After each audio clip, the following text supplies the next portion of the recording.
Amazing World of Gumball, The Grieving.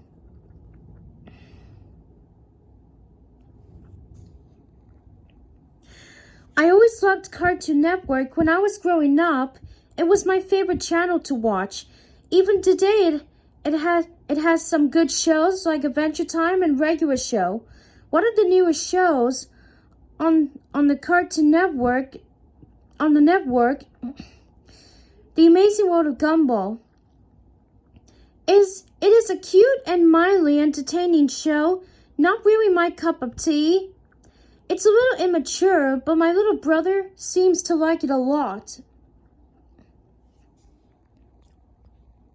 One day I was watching Adult Swim when I realized that I had been up so late that I haven't even kept track of time. It was already 4 a.m. I don't recall ever watching as this late. So I stayed awake to see what would happen when it ended. A little bumper showed up at the bottom of the screen during a commercial break. It said that a special episode of The Amazing World of Gumball was about to come on. I was a little confused about an episode of a very popular new show coming on this early. But I was bored and decided I would watch it. I would watch it, thinking it might come on later in the day, so I could spoil it for my little brother. Sort of mean, I know. The flashy and energetic intro theme played. Although it was played a little differently than what I recall, the music was a little different, and the show's logo wasn't animated. Its colors were done rather sloppy as well. Almost like something a little kid would do on a doodle board or a glow board. I ignored it, assuming that it was done just for this special episode. The title of the episode was The Grieving, sort of a sad title, but I didn't really pay too much attention. It began with Gumball, the show's 12-year-old protagonist, standing alone, facing the corner of his dimly lit school. He looked absolutely miserable, a far cry from the cheerful demeanor he usually had. There was no one else in the room, not even his best friend and adopted brother Darren the goldfish. And the windows in the room clearly showed the night sky outside. I was really starting to get confused. Why would he be at school at night, and why was he standing in the corner all sad and alone? After about what seemed like a minute of Gumball standing somberly in the corner, the scene suddenly changed. We were in Gumball's house once again. The scene is silent and a little disquieting. Richard, Gumball's enormous rabbit father, walks in from the kitchen. He looked even more miserable than Gumball had in the previous scene. Richard isn't wearing his usual attire. He's dressed in a fancy black suit, a little uncharacteristic of him, as he's usually a slob. He sighs and slumps down onto the sofa and starts sobbing intensely, sounding like someone who had just lost something important. I was starting to get a little creeped out. Where was the silly fun cartoon where was the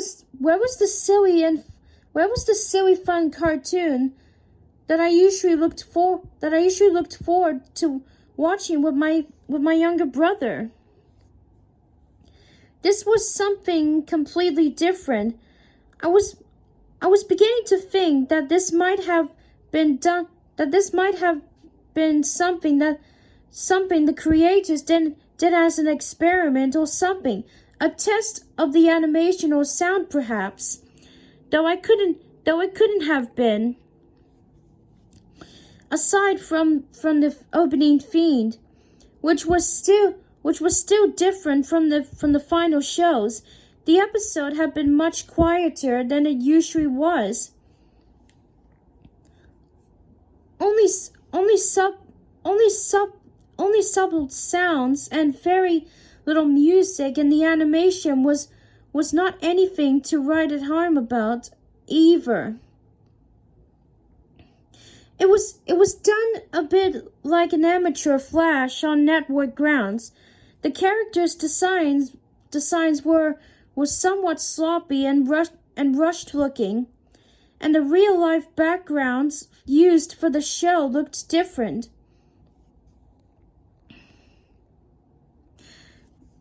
As confused and somewhat frightened as I was, for some reason I kept watching. Poor Richard was still sobbing on the sofa as the doors opened suddenly, making me jump a bit at such a loud noise, and Gumball's mother Nicole, a blue cat like him, stepped in. Like Richard, she wasn't wearing her usual outfit. For some reason, she was dressed in a black dress and was wearing a pretty black hat to match. Nicole sat down on the couch to comfort her husband, although she was looking a bit saddened herself. By this point, Richard's crying had began to get more pained and miserable sounding. This wasn't the normal cartoon crying on the show. This was realistic and almost depressing crying. I almost felt like sobbing myself.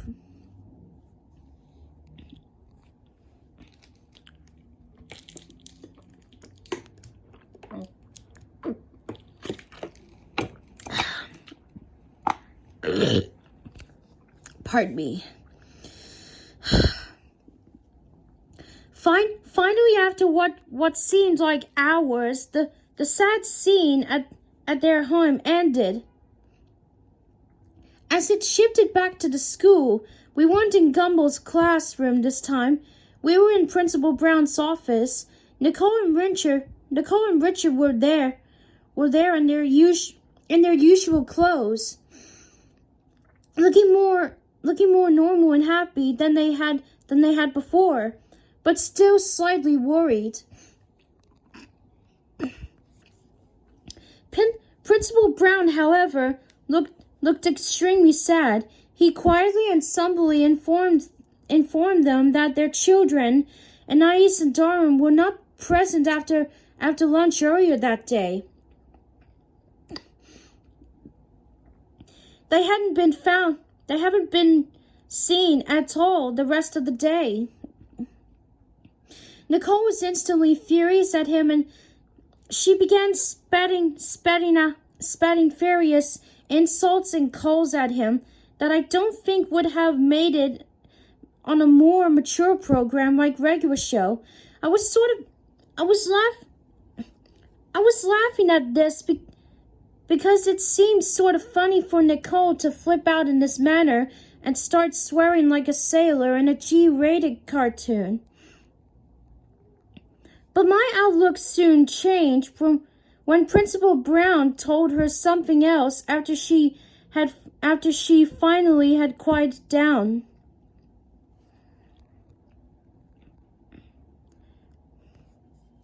His eyes began to tear up as he informed them that they eventually were found,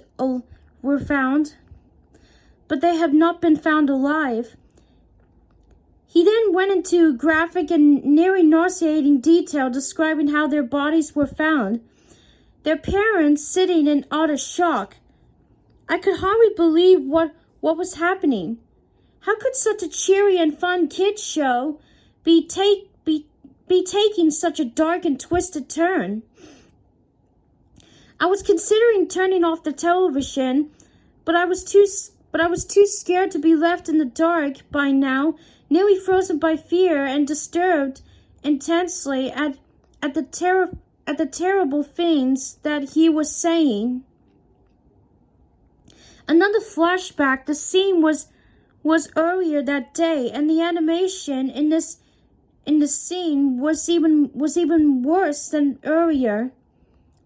I don't remember it very clearly, but I think he began his reconnection by saying that the school had called the police department when they first turned up missing, believing that the kids had simply ran off and decided to skip school. They said it was very uncharacteristic of both Darren and Anais to go skipping school like delinquents. Darren was a little naive and a bit tipsy, but he was still a good kid and wouldn't even dream of doing something like that. Anais was less likely to run away. She was a straight-A student despite being only 4, which also troubled the police, seeing a defenseless 4-year-old little girl was missing as well as an older boy. The school had been thoroughly checked, so that the police started to search the heavily wooded area outside of the school. It took a little time for the police to discover the horrible fate of Anais in a small clearing outside of the school. Anais's head was found in a small box. You would likely would have expected something like that to be shown in the show's cutesy art style, but it was nothing like that at all.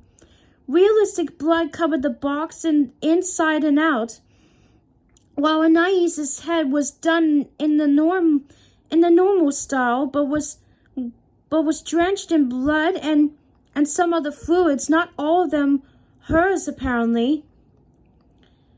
Then there was a note in the box seemingly written in her blood. It was never stated during the episode what exactly was written on the note. But it had apparently led to the rest of her remains and Darren's heavily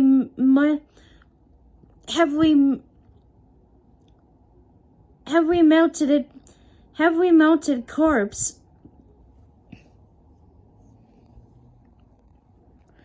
What I remember most about this scene was how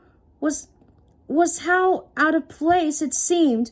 All the blood and gore from Darren and Anais's slaughtered and dismembered remains was done in a very realistic and disturbing way. It looked like the scene had been taken from a crime scene photograph done by a professional, not something from a cartoon. The way the scene was animated was different from most of the show as well.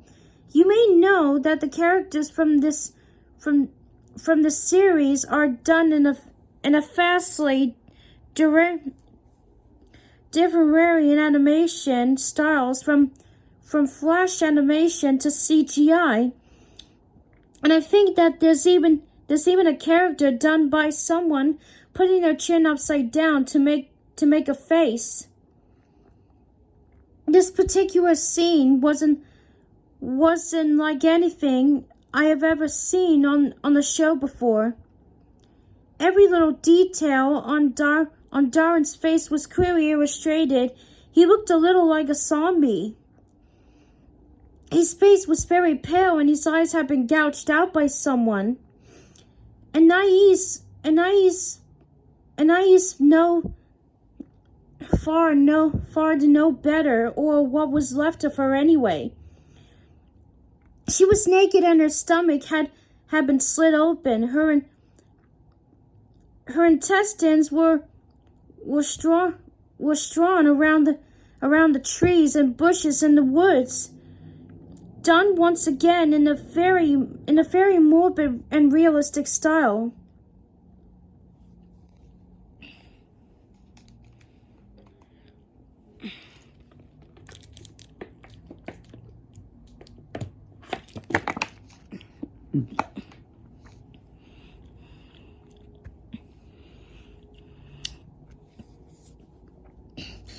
I was feeling very ill by the time this incredibly disturbing flashback had come to an end, so I quickly ran to the bathroom to vomit.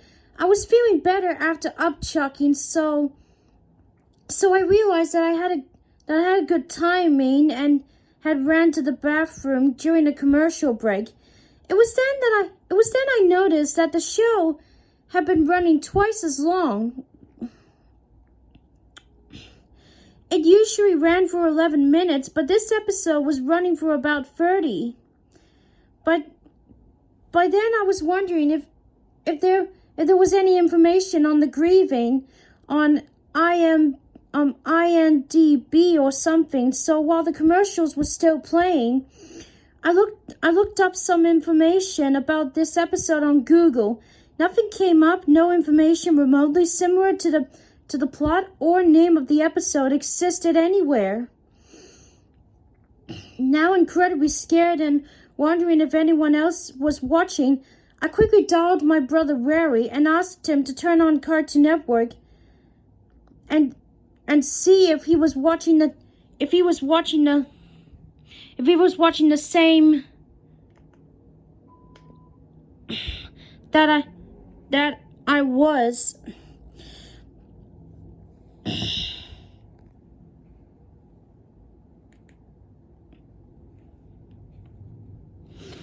He was pretty mad that I woke him up at this hour.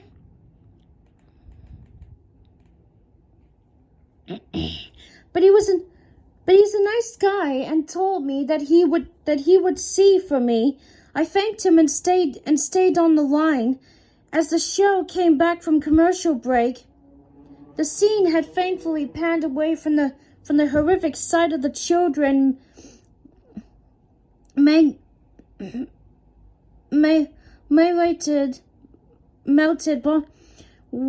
and was back to the principal's office.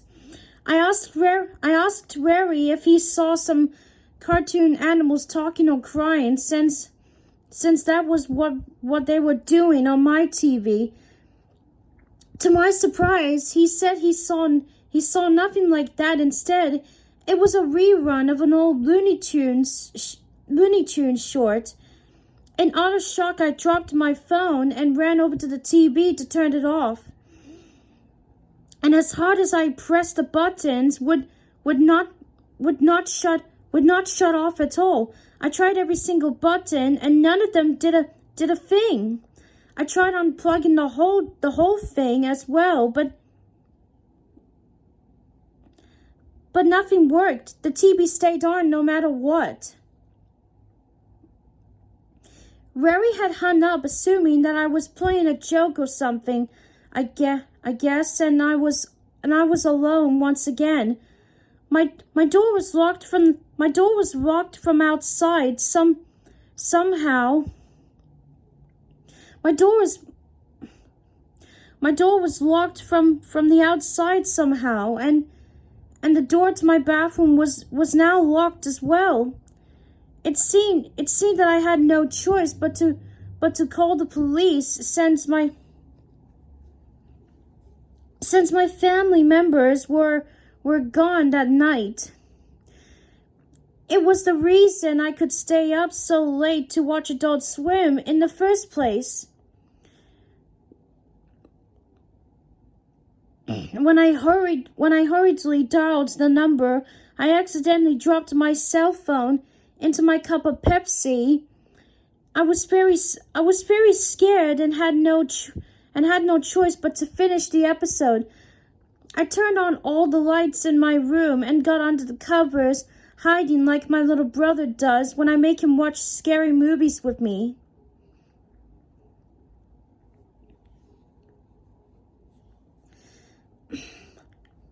I had apparently missed a little bit, but Gumball's parents were still talking to Principal Brown, so not that much. Nicole was asking him if Gumball was all right.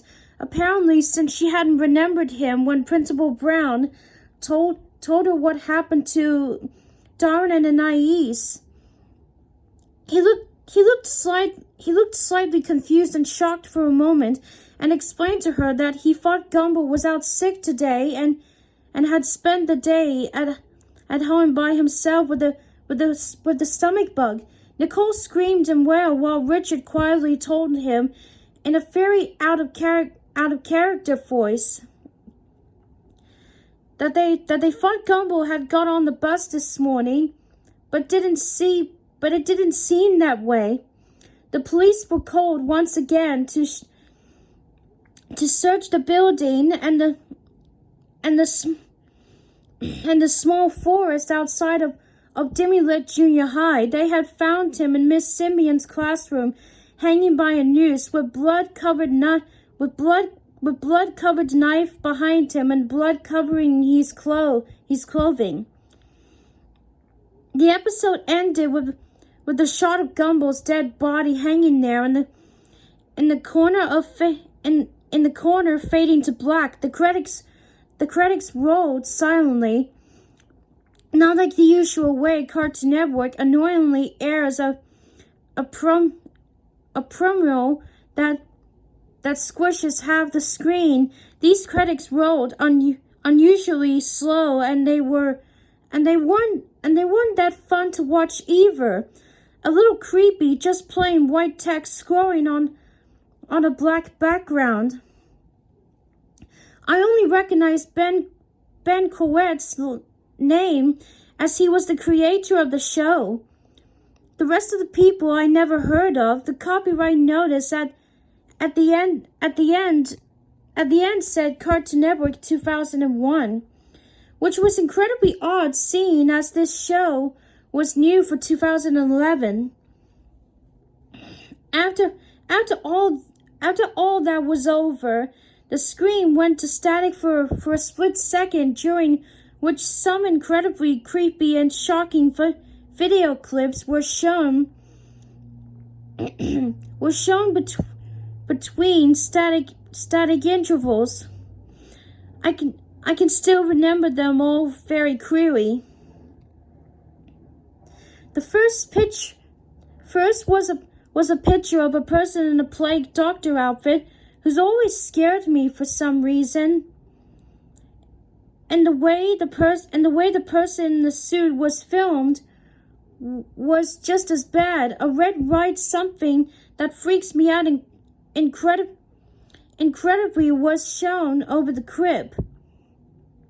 The next was what seems like a video being played very quickly over and over of a kitten's face being squished by a woman wearing high heels, which was strange because a so-called friend of mine sent me a picture yesterday of a cat being stomped on and killed, similar to the kitten in the video.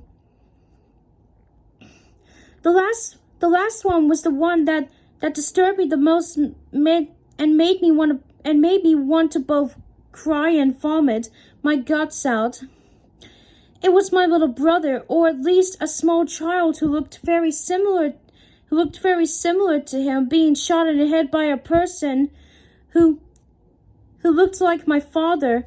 You could clearly see the child's brains and blood splatter on the wall.